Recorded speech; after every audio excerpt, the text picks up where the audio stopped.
Olá amigos, sejam todos bem-vindos a mais um vídeo aqui do Yorozui de Mello, uma ação de estudos jurídicos. Essa aqui é a nossa playlist sobre o novo Código de Processo Civil. Na última aula nós estudamos a teoria geral do processo e dando continuidade, nosso tema hoje será as providências preliminares de julgamento conforme o estado do processo. São basicamente situações ocorridas após a fase postulatória, onde o juiz vai ter de observar para o processo, sanando questões que ficaram pendentes, também chamada de fase saneadora. Ele vai julgar preliminarmente o mérito ou não, e também vai se julgar o processo conforme aquele estado. Então vamos ver se das noções gerais. Desculpa, nesse vídeo eu estou falando um pouco enrolado, por causa de um negócio que eu estou aqui na boca. As noções gerais, vamos começar primeiramente por esse tópico.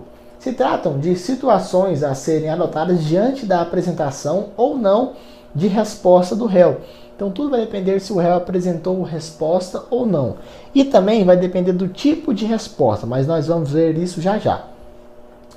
Período que o magistrado deverá adotar algumas providências para sanear, organizar o processo. Se está saindo da fase postulatória, que é aquela fase onde começa, nós vimos onde começa a demanda, né, através da petição inicial, passando à fase organizatória. Além dessa fase postulatória e organizatória, depois nós teremos a fase instrutória e por último a fase decisória. Item 2. Vamos começar pelo estudo das providências preliminares. Fase organizatória do processo. O primeiro ato deverá ser a observação se houve a resposta do réu. Se houve, haverá então análise se é uma resposta direta ou se é uma resposta indireta. Qual que é a diferença entre essas duas tipos de respostas? Nós já estudamos isso lá na fase organizatória. Nós já estudamos isso lá na fase. Tô saindo aqui para pegar o controle aqui do ar, tá meio quente. Nós já estudamos isso quando estudamos a petição inicial. Falamos disso quando nós estudamos a petição inicial. Os tipos de resposta do réu. Nós vimos que existe a resposta direta e a indireta. A direta, o réu apenas nega a existência dos fatos. Fala que não foi ele, por assim dizer, um exemplo. Ele nega a existência dos fatos. Nega as suas consequências jurídicas. Não traz fatos novos. E aqui não existe a necessidade de réplica do autor. Entenderam? O autor não precisa replicar. Agora, quando ele apresenta uma resposta indireta, ele traz um fato novo, esse fato novo que ele traz, ele impede, ou ele extingue, ou modifica o que foi pleiteado pelo autor na inicial. Quando isso acontece, o juiz deve dar oportunidade do autor fazer uma réplica, contestando aqueles novos argumentos trazidos. Então, o direito do autor existe a necessidade de réplica por parte do autor. Então isso seria mais ou menos uma ideia inicial. Então vamos começar. Tipos de providências a serem adotadas pelo juiz. O que o juiz pode fazer? Letra A, primeiro caso. Sendo apreciado uma defesa indireta, o juiz deve intimar o autor para apresentar a sua réplica em 15 dias, está lá no 350 e 351 do CPC, que consiste na manifestação deste último sobre os fatos novos deduzidos pelo réu em sua defesa. Outra opção seria se ele apresentar a resposta direta. Se a defesa for direta, não haverá intimação da réplica, não haverá intimação para uma réplica. Mas se nessa defesa direta houver novos documentos, se mesmo assim surgir novos documentos, então deve o juiz intimar o autor para manifestar sobre estes, nos prazos de 15 dias também. Isso leva ao entendimento do 437, parágrafo 1º do CPC. E lembrar sempre do artigo 10 do CPC, pessoal, que fala lá que o juiz sempre deve dar a oportunidade das partes se manifestarem, mesmo quando o juiz deve agir de ofício. Outra possibilidade, letra C. Se existirem defeitos processuais que possam ser corrigidos, então, inclusive aqueles relacionados à admissibilidade do processo, o juiz deve providenciar a sua correção, fixando, para tanto, prazo não superior a 30 dias. Isso está lá no 352 do CPC. Então, toda vez que houver algum tipo de defeito que possa ser corrigido, o juiz deve dar o prazo para as partes corrigirem dentro de 30 dias. Outra possibilidade, se não existir a apresentação de resposta do réu, a gente sabe que o réu vai ser considerado rével. Então, será considerado rével. Mas antes disso, antes do réu ser considerado rével, o juiz deve verificar a regularidade da citação, deve verificar se a citação do réu foi válida ou não foi válida. E somente então presumir-se-ão as alegações de fato alegadas pelo autor. Então aquilo que foi alegado pelo autor vai se considerar como verdadeiro. Mas isso é uma presunção relativa, lá segundo 344. Isso pode ser modificado posteriormente. Então vem uma nova possibilidade. Letra E. Se não obstante a revelia, a presunção de veracidade dos fatos afirmados pelo autor não se tiver produzido, ou seja, são relativos, o autor será intimado para especificar as provas que pretende produzir em audiência. Então, mesmo assim, mesmo com a porque justamente em decorrência da presunção relativa, se o juiz não se convenceu ainda pela prova documental, estando o réu revel, vai intimar o autor para ele apresentar quais provas ele quer apresentar em audiência. Isso é lá pelo 348 do CPC. O prazo especificado não poderá ser superior a 5 dias, aplicando-se a regra supletivo do 218, parágrafo 3º, tendo em vista o silêncio da lei sobre o assunto. Outra possibilidade, letra F. Se a revelia decorrer de citação fictícia, está escrito errado, está escrito fictícia, ou se o réu for preso, será designado curador especial. Então, toda vez que ocorrer uma citação fictícia por edital, por exemplo, ou o réu, naqueles casos de o réu já está sendo preso lá no CPP, na casa da prisão provisória, será nomeado curador especial, então, para representá-lo, para defendê-lo naquele processo. Se o réu apresentou reconvenção, o autor será intimado para contestá-la no prazo de 15 dias. A reconvenção, dentro dos juizados especiais, é chamada de pedido contraposto, só para a gente materializar essa ideia. Seria a mesma ideia aplicada dentro dos juizados especiais. Letra H, outra possibilidade. Se o réu promover uma denunciação à lide ou chamamento ao processo, o que o juiz vai ter de fazer? Vai ter de intimar aquela parte para ela entrar dentro do processo. Então, deverá tomar as providências inerentes a essas intervenções, tal como determinar a comunicação do terceiro, cujo ingresso no processo se pleiteia. Ou seja, colocar aquela pessoa do chamamento ao processo ou denunciação ali dentro do processo. Então, realmente, citar ou intimar essa pessoa. No caso aqui, será fazer intimação. Se o réu, outra possibilidade, letra I. Se o réu requereu a revogação da justiça gratuita, é uma possibilidade, né? O autor entrou com pedido de justiça gratuita na sua inicial. O réu pode contestar esse pedido de gratuidade. O juiz, após ouvi-lo, decidirá a respeito se revoga a gratuidade da justiça.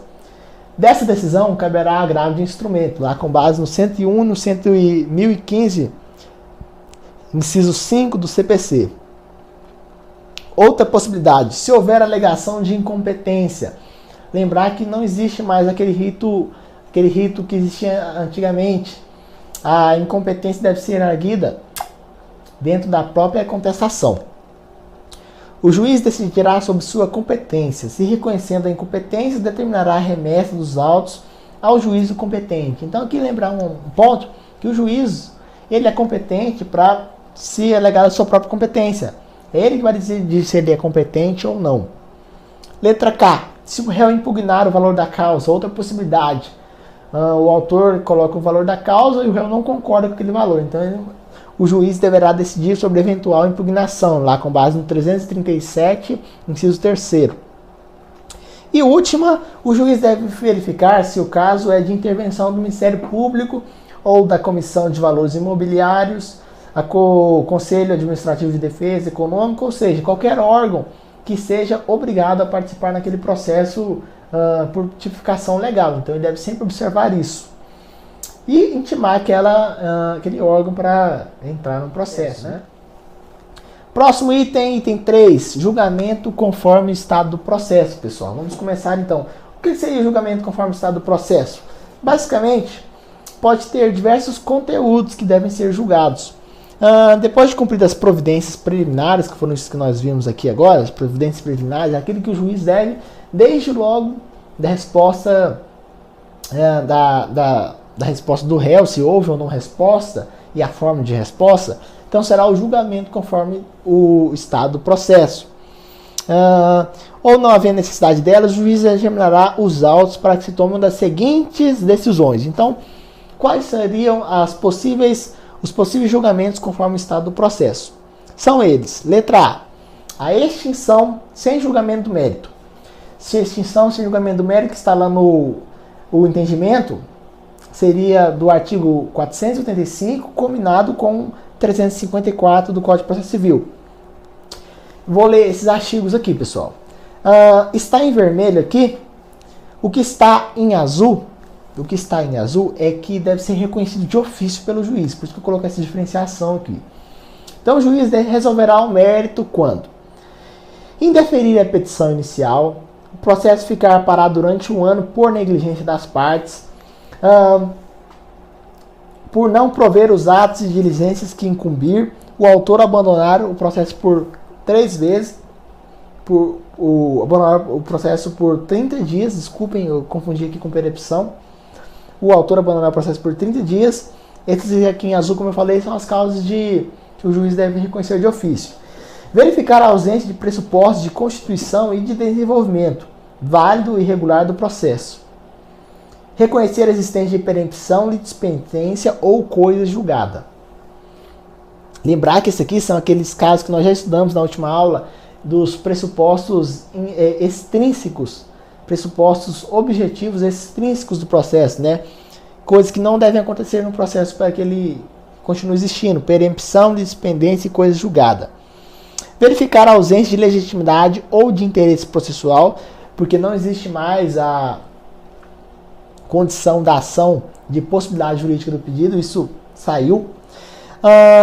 7. Acolher a alegação de existência de convenção e arbitragem, ou quando o juiz arbitral reconhecer sua competência, que também é uma das causas de os pressupostos objetivos extrínsecos.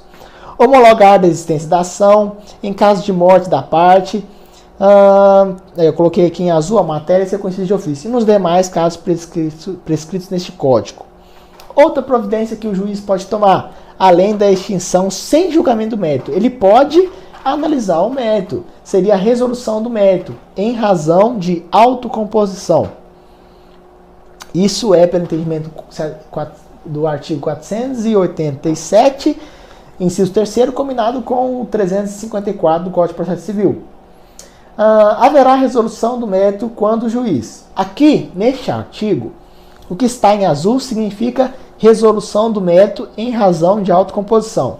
O que está em roxo, nós ainda vamos ver, que seria julgamento antecipado do mérito da causa. E o que está em verde seria resolução do mérito em razão de decadência ou de prescrição. Então vou ler tudo aqui agora e depois nós continuamos os outros dois temas aqui em azul e em roxo.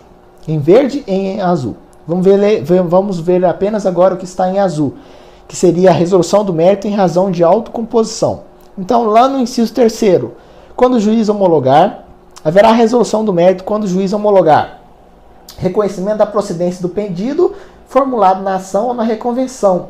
Ou seja, o réu reconhece o pedido, fala que realmente o autor aceita aquilo que pleiteia.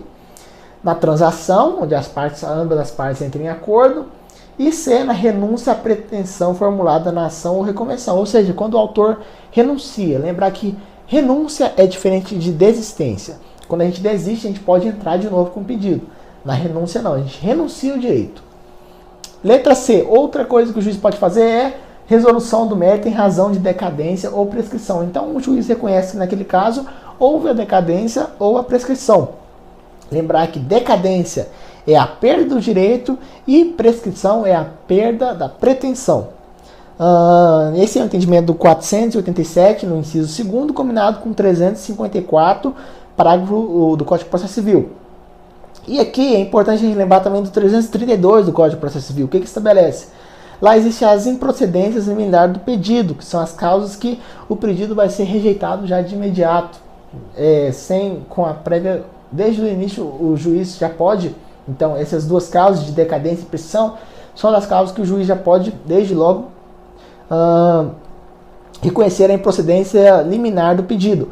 E mesmo assim, coloquei em amarela para vocês, mesmo assim nesses casos que o juiz deve reconhecer de ofício, lembrar do artigo 10 do CPC, que o juiz sempre deve dar às partes oportunidade de se manifestarem. Letra D, que é o que eu falei para vocês em roxo, julgamento antecipado do mérito da causa. Lá pelo entendimento do 355, combinado com 487, inciso 1º. É uma decisão de mérito fundada em cognição exauriente, proferida após a fase de saneamento. Então, após a fase de saneamento do processo, em que o juiz reconhece a desnecessidade de produção de mais provas em audiência. Ou seja, ele está suficientemente, já tem a sua convicção apenas com as provas documentais trazidas ao processo. Então, ele vai julgar antecipadamente o mérito da causa. Diferentemente aqui das resoluções de mérito em razão de autocomposição, aqui ele vai realmente julgar o mérito. Aqui o juiz entende ser possível proferir decisão de mérito apenas com base nas provas documentais produzidas pelas partes. Isso seria lá no 355, o juiz poderá julgar antecipadamente o pedido, proferindo sentença com resolução de mérito quando, inciso 1º, não houver necessidade de produção de outras provas. Inciso 2º, o réu for revel e ocorrer os efeitos previstos no 344 e não houver requerimento da prova na forma do 349. Ou seja, 349 quando o réu requerer novas provas. Ele é revel, mas depois de um tempo ele aparece lá no processo, então, e se defende requerendo novas as provas que ele tem direito de produzir. 344, o juiz verifica se a citação foi válida ou não. Julgamento outra coisa que o juiz pode adotar é o julgamento antecipado parcial do mérito. Ele vai julgar o mérito, mas de forma parcial, não vai julgar tudo, digamos assim. Trata-se trem na boca, complicado. Trata-se de decisão parcial definitiva, apta, portanto, à liquidação e execução definitiva. Observe bem que mesmo julgando parcialmente o mérito, já pode ter a fase de cumprimento, a liquidação e execução definitiva. O que gera isso? Isso vai gerar coisa julgada e, consequentemente, pode ser alvo também de ação rescisória lá. Os artigos estou deixando aqui para vocês.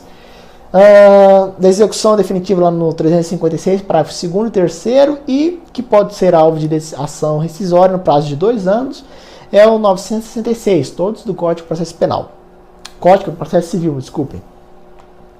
356 estabelece o seguinte: o juiz decidirá parcialmente o mérito quando um ou mais dos pedidos formulados, ou parcelas deles, incisos 1º e 2º, mostrar-se incontroverso, estiverem em condições de imediato julgamento nos termos do 355, por isso que é combinado, um liga ao outro. Coisa importante nesse artigo aqui, é que a parte poderá liquidar ou, em verde, a parte poderá liquidar ou executar, desde logo a ligação. E aqui também, em vermelho, aqui, se houver trânsito em julgado, a decisão caberá ação rescisória. Lá no final também, no parágrafo 5º, é importante, nos fala o seguinte: a decisão proferida com base neste artigo é impugnável por agravo de instrumento. Então, dessa decisão que julgar antecipadamente, que julgar parcialmente o mérito, vai caber agravo de instrumento. Então, isso é importante a gente frisar, vou até colocar aqui em negrito para a gente lembrar. Outra decisão que o juiz pode tomar é proferir decisão de saneamento ou organização do processo. É outra medida que ele pode tomar nessa julgamento conforme o estado do processo. Então, aqui seria a nossa letra F. Profere decisão de saneamento ou organização do processo, com ou sem audiência para produzi-la, em cooperação com as partes, conforme lá o 357. Então, o 357 estabelece o seguinte: sanear, pessoal, apenas lembrar, coloquei aqui, sanear significa limpar, arrumar o que está deixado no processo de lado. Realmente seria organizar ele. 357. Não ocorrer nenhuma das hipóteses nesse capítulo, deverá o juiz, em decisão de saneamento e de organização no processo, a doutrina entende que essa fase de saneamento não seria apenas por meros despachos, seriam realmente decisões interlocutórias.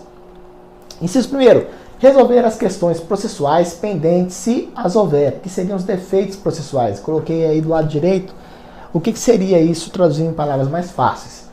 Delimitar as questões de fato sobre as quais recai a atividade probatória, especificando os meios de prova admitidos.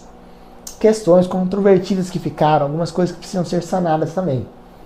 Definir a distribuição do ônus da prova. O juiz pode inverter o ônus da prova aqui. Seria então a redistribuição, conforme observando o 373. E esse artigo estabelece o seguinte: o autor, quando o fato constitutivo, aqui nós vamos estudar isso aqui nas provas, quando nós formos ver. Mas por que era importante a gente saber se a defesa do autor era direta ou a defesa era indireta? Porque isso, conforme nisso que a gente vai estabelecer a quem cabe o ônus da prova. Então vai caber o ônus da prova ao autor quando o fato constitutivo de seu direito. Mas o ônus da prova vai caber ao réu quando for existente de fato impeditivo, modificativo ou extintivo do direito, do autor, quer dizer, me desculpe. Inciso 4, delimitar as questões de direito relevante para a decisão do mérito, então questões controvertidas. E o juiz ainda vai poder julgar, vai poder marcar uma audiência de instrução e julgamento também. É outra coisa, outra possibilidade que ele pode fazer, que é muito aplicada. Na verdade, seria praticamente a regra geral, sempre ter a audição, a audiência de instrução e julgamento. O que também pode, como nós vimos, não ocorrer. Realizado o saneamento, as partes têm direito de pedir esclarecimento ou solucionar ajustes. Então, algumas coisas aqui importantes. As partes podem apresentar o juiz para homologar a delimitação consensual das questões de fato e de direito que se refere ao inciso 2º e 4º. Outra coisa importante que eu destaquei aqui foi que no parágrafo 4º, caso tenha sido determinada a produção de prova testemunhal, o juiz fixará prazo comum, não superior a 15 dias, para as partes apresentarem um rol de testemunhas. Outro tópico importante, não está enumerado aqui, mas seria o calendário processual, pessoal. Isso está no 191, no CPC. É uma outra questão que pode acontecer também nessa fase de saneamento. Então, de comum acordo, o juiz e as partes podem fixar o calendário para a prática dos atos processuais. Eles se reúnem realmente e combinam, então, os prazos para serem praticados. Então, isso é uma modalidade nova trazida com o novo CPC. Então, o calendário vincula as partes e ao juiz. Outro ponto importante seria o juízo de admissibilidade. O juízo de admissibilidade.